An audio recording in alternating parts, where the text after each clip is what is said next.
Hoy me voy a estar refiriendo a dos películas, dos largometrajes que están presentes dentro de la selección oficial de este festival, que representan un nuevo territorio de exploración para el audiovisual cubano contemporáneo. Cuando en el programa anterior yo les mencionaba la cualidad transnacional que había adquirido o que está adquiriendo el audiovisual cubano contemporáneo, no estaba haciendo referencia solamente a la cuestión del punto de enunciación, del lugar desde donde hablan los realizadores, sino también a las temáticas a las cuales se refieren. Y en este caso se trata de dos películas que abordan el drama migratorio, el tremendo éxodo migratorio que ha estado experimentando Cuba en los últimos 3-4 años y que se acentuó sobre todo a partir del año 2020-2021. Ese éxodo migratorio ha tenido características históricas, o sea, estamos hablando de que en apenas 2 años casi 500.000 de personas llegaron solamente a la frontera sur de los Estados Unidos, según datos oficiales. O sea, no es poca cosa.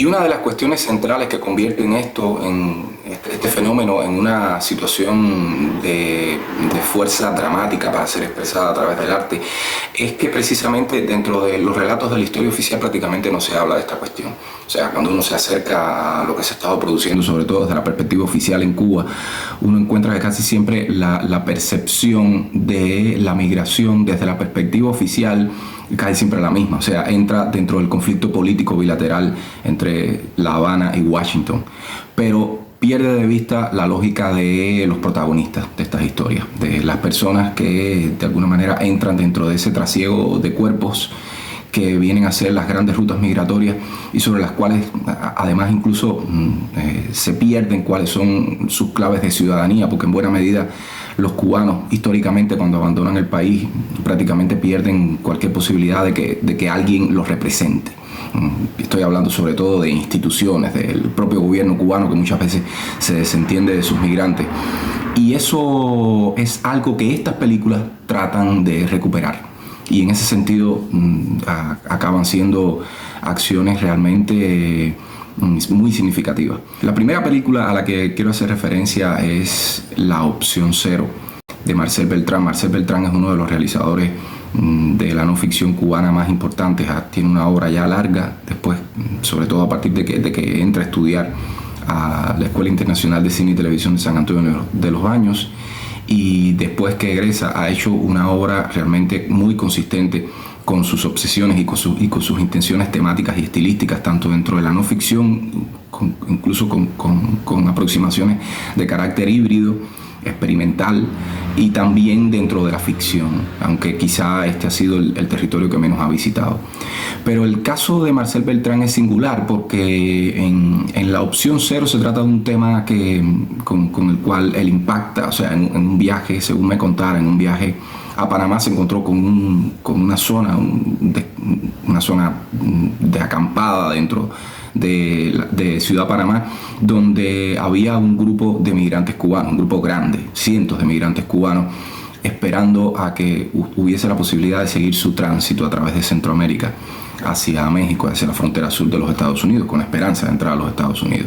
Él se acercó a ellos y encontró el mecanismo de documentarlos, de documentar la historia de estas personas, básicamente, y eso es lo que convierte en algo muy singular el tratamiento de La Opción Cero, porque lo hace básicamente a través de los registros que hacen de su tránsito estas mismas personas. O sea, hay que tener en cuenta que los cubanos, sobre todo a partir de 2018, que es que empiezan a tener los habitantes de la isla la posibilidad de tener acceso al internet de datos, los cubanos comienzan a construir una especie de ágora paralela o de ágora de ahora virtual, de hecho, en las redes sociales. Y en las redes sociales están muchos de los archivos, muchos de los registros de lo que ha sido ese tránsito migratorio. O sea, muchos de ellos han dejado depositado ahí tanto testimonios como evidencias, como comentarios, como también muchas advertencias a las personas que pudieran después seguir su ruta, de los peligros a los cuales se enfrentan, y también de esa especie de salto hacia el vacío que implica emprender este tipo de viaje. Y la opción cero acaba así siendo prácticamente una pieza de archivo. O sea, la mayor parte de sus registros son registros que fueron, digamos que encontrados en las redes sociales y que también le compartieron los migrantes con los cuales entabló relación el realizador de la película para esta pieza que le estaba elaborando. También hay intercambios de mensajes, de mensajería entre el realizador y algunos de sus personajes. O sea, a partir de ahí se construye una especie de pieza de archivo, que es lo que acaba siendo la opción cero. Miren, pescamos ahora. Deja que la familia nos vea en la crisis. Preparando los pescaditos. Miren qué rico. Los polos en guava. Sí. Sale ahí, loco. Miren qué riquera, ¿ves? Ese es el caldero. Y le cortamos la cabeza para hacer la sopa. ¿Vieron? No, la cabeza no se la corta. No, que vamos a cortar la cabeza. Eso es para video.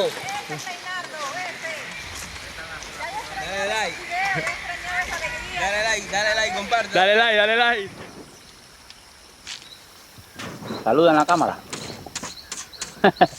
No le queda fuerza para saludar a la cámara. Miren qué clase de niña. Salúdala. Eso es para Facebook.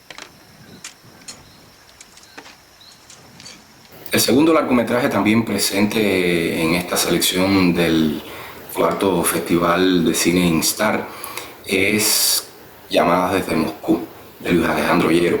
Es el primer largometraje de Luis Alejandro Llero, que es un realizador también egresado de la Escuela Internacional de Cine y Televisión de San Antonio de los Baños, que ya tiene un palmarés significativo. O sea, hay que recordar que Llero ganó el Coral en el Festival de La Habana al mejor corto documental con Los Viejos Heraldos, ya en 2018.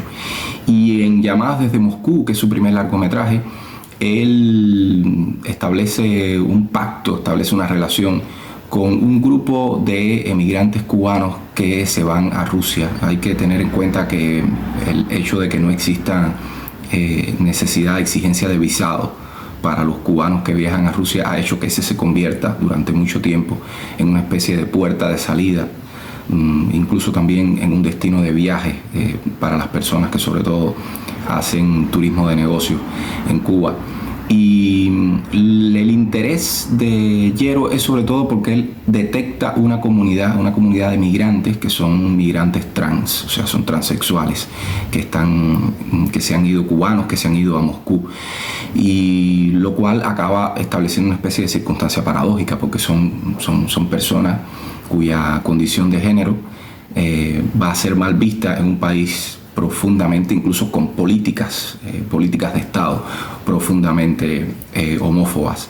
Y eso hace que Llero construya para su pieza una especie de estructura, digamos, cerrada, en la cual el elemento claustrofóbico es fundamental. ¿Por qué? Porque básicamente la película está construida la mayor parte del tiempo en el interior de una habitación, en el interior de un apartamento que los realizadores rentaron para ahí poder tener, digamos, que el espacio físico bajo control para interactuar con sus personajes, para documentarlos, para filmarlos. Y eso da lugar a una pieza realmente extraordinaria, una pieza que construye una especie de escenario espaciotemporal especial para dialogar y para reflexionar sobre la experiencia migrante, sobre un poco ese escenario de soledad que se construye a partir de estos individuos que están un poco desconectados de la realidad de la que provienen y que tampoco tienen conexiones demasiado sólidas con el nuevo espacio de admisión en el cual se encuentran.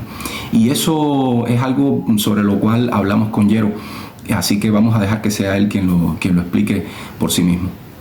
Era como jugar, ¿no? Esos 2, 3 días que pasábamos, pues eso, nos emborrachábamos, hacíamos karaoke, cocinábamos, íbamos a, qué sé yo, un restaurante vietnamita a la esquina, y en esos gestos, en esos intersticios y de esa convivencia, pues iban surgiendo las escenas, ¿no? Algunas eran como, digamos, yo les pedía, oye, ¿crees que puede hacer esto que tú haces todo el tiempo del TikTok? ¿No? Y otras veces era como más espontáneo, que me decía, oye, voy a llamar a mi madre que es el día de San Valentín.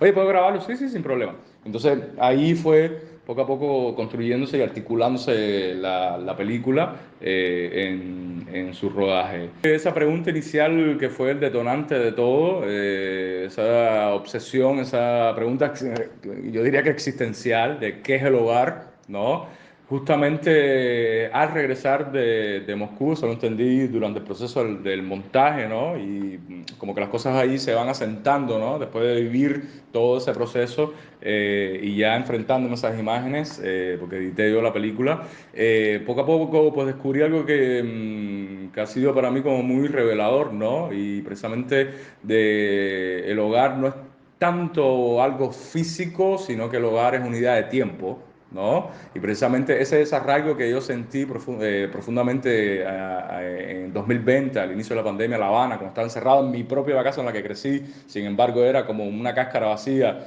esa incertidumbre de los protagonistas de la película y esa espera y ese tedio, ¿no? De no saber qué hacer, precisamente tenía que ver con esa ausencia de tiempo, ¿no? Ese lugar que estaban, vale, ni siquiera habitaban, estaban, pues no había un pasado, no había una memoria, no había una posibilidad de presente y tampoco había una proyección ninguna de futuro. Sobre esta cuestión de los flujos migratorios cubanos, yo siempre me he preguntado, por ejemplo, qué hubiese pasado si, digamos, las personas que salieron de Cuba en 1980 a través del puerto del Mariel hubiesen tenido las herramientas para documentar sus circunstancias, para documentar su viaje, para documentar su experiencia de encontrar una nueva ruta de vida. ¿Qué hubiese pasado si los balseros, digamos, el dramático flujo migratorio del año 1994 a través del mar en embarcaciones muy precarias, qué hubiese pasado si esas personas hubiesen tenido la posibilidad de documentar su relato? ¿Qué hubiese pasado si los únicos documentos acerca de la experiencia de los balseros no hubiesen sido, digamos, los documentales de Estela Bravo, que era básicamente la perspectiva oficialista acerca del fracaso de los individuos que supuestamente habían roto con la Revolución Cubana y se habían ido al mundo capitalista en el cual iban a ser maltratados y les iba a ir muy mal, muy mal? O sea, hay que tener en cuenta también el significado que tienen estas películas que ahora están hablando de la experiencia migrante y de una condición histórica que no está siendo documentada en otros territorios, en otros espacios de creación. Sin embargo, el audiovisual cubano se aproxima a ellos y produce a partir de ahí un tipo de relato que habla de la nación, pero que habla también de la experiencia un poco de las transformaciones que están ocurriendo en la ciudadanía y en la sociedad civil cubana, que evidentemente no es la misma de hace unos años.